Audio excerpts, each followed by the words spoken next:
let's turn to what happened after the league. And so the league wound down, and it was a fairly natural end for us, wasn't it? It wasn't. There was no trauma involved. No. And we said we'd take a hiatus. Yeah. So we're still waiting for for that to be. I remember you over. saying it's like pebbles in a bag. We need to polish each other off. And that sounds wrong. We're a very close group. We were at the bottom of the well. We needed for it to fill. That's right. We needed the well to fill up. So Psychoville then, was that a fairly natural progression for you? What was the journey to Psychoville from the league? What happened? How did that come about? Well, I think, you know, the year after the League of Gentlemen finished was quite a tough one. I remember feeling really a bit lost because we had been working on that from stage to Edinburgh and radio and TV for 10 years, solidly. That's all we did. We weren't popping up really in other things as actors. That is all we did. And I felt very bereft when it finished. So we talked quite quickly about trying to come up with a new show. We didn't know what it was going to be, whether to do a sketch show again, whether to do a sitcom, something, you know, more narrative. And we just literally went through all of those different genres, and we really liked the idea of doing something which was had a very strong narrative to it, because as we'd gone on, if you chart what the League of Gentlemen, series 1 is very sketch based, and series 2 is fairly, and then we did the Christmas special, and in series 3 you start to see the narrative coming to the fore, and we got more and more interested in telling a story over a number of weeks. And so that's what we wanted to do with Psychoville, really, is do something a little bit like that box set culture. Yeah. You can't replicate it with 6 episodes, but we wanted it to feel like the kind of show where you were dying to watch the next episode. It was full of twists and turns, full of mystery, but to do that from a comic point of view, that was our big USP, really. And I think we thought as well it would be appealing to do it with the without you and Mark, because it would be suddenly only 2 heads looking at those yellow post-it notes, charting a story where we wouldn't suddenly get 2 extra elements that would also have to be put into that mix, which was what the league was. So that was always a harder thing when we arrived with all our sketches. Like, well, this is all great, but how do we make it a whole? Because we never wanted it to feel like a sketch show. So we thought just with us across it, we might be able to make a full journey to this mystery, and that was why. That's what kind of came out of that. Really. But we wrote 2 episodes. Well, we wrote 1 episode to begin with, sent it to John, and he says, "What happens next?" And we say, "Well, you have to commission it to find out." And that seemed to work. Yeah. So it's a story about a group of characters. So whereas you could say the League was very much about a place, although that happened almost organically. Yeah, that was more. It was about Royce and Vesey, wasn't it? Royce and Vesey and the people that lived there. Yeah. This was a story about where you concealed what the connection was between the characters. Which came first, the narrative idea or the characters? I think it genuinely was the thoughts that they all got the letter with "I know what you did," wasn't it? Mm. Some people get, and you wonder what's this thing? It's a hook immediately. What's that about? What have they done? And then it was, who are these people? And I think we initially began with the joke of that person. So Mr. Jelly, a clown, children's entertainer, hates children. This strange character, Mr. Lomax, that's obsessed with his Beanie Baby collection. Dawn French's character was this nurse that was too attached to her demonstration doll.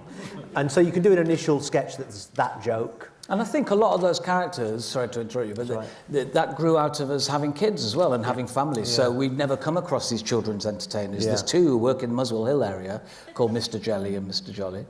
And there's, the midwife character, the Beanie Babies and all of that. So it's all these new experiences in a way that you're having. And other people will turn that into a family sitcom about stressed parents with a newborn child. We turned it into Psychoville.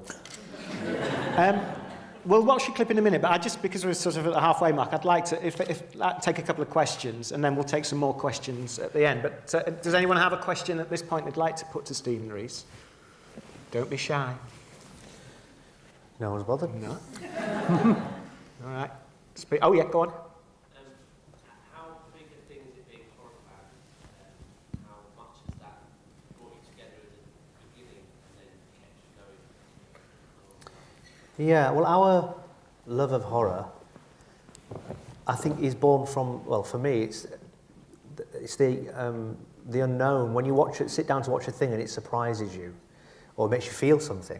And I think that's what we try to do with our telly. I mean, I'm wearing my Shining socks. Look at that. That's the Shining carpet. And it's steeped in, and it was what bound us together. I mean, it was such a collective, shared childhood we all seem to have, and that's really helped, I think, as a shorthand. But the telly we've made, it's increasingly deadly serious. You know, there's a lot of people would argue that it's not funny at all, but I'm not sure that it's as dark as people say it is. But we love the elements, the drama elements, and that comes from the high stakes in the things that are at people's lives at peril.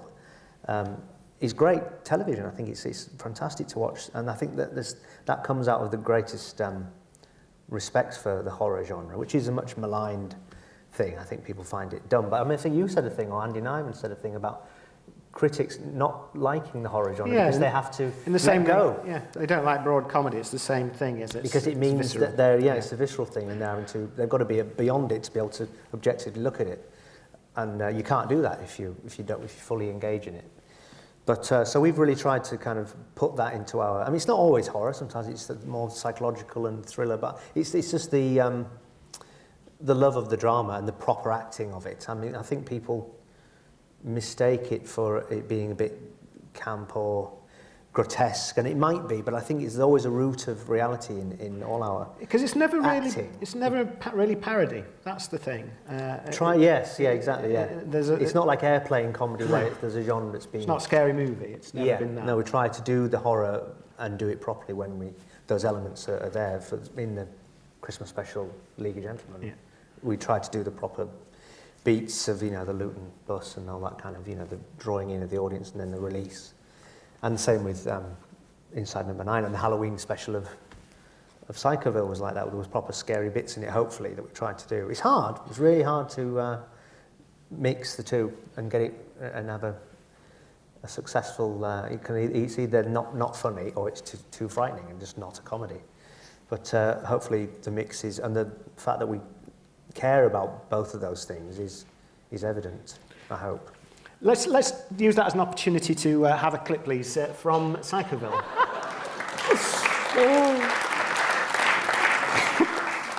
Goodness me.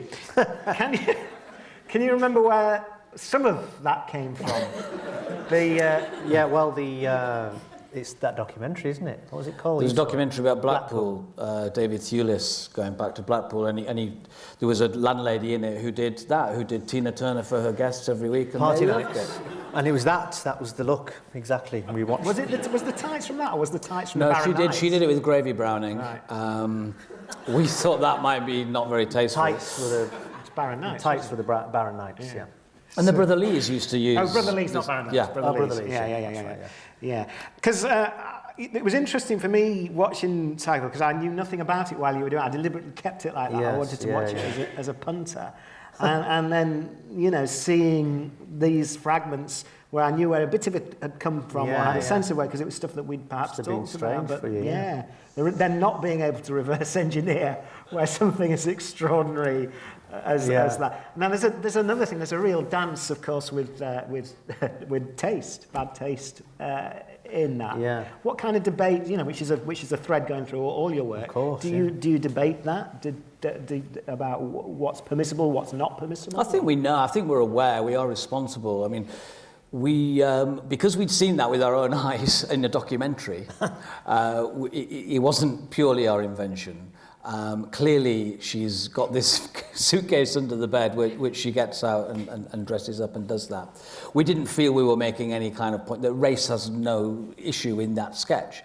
We just wanted to have a sketch where David was telling Maureen she had cancer, and we just wanted it to be the most inappropriate point. Break that news to someone. Yeah.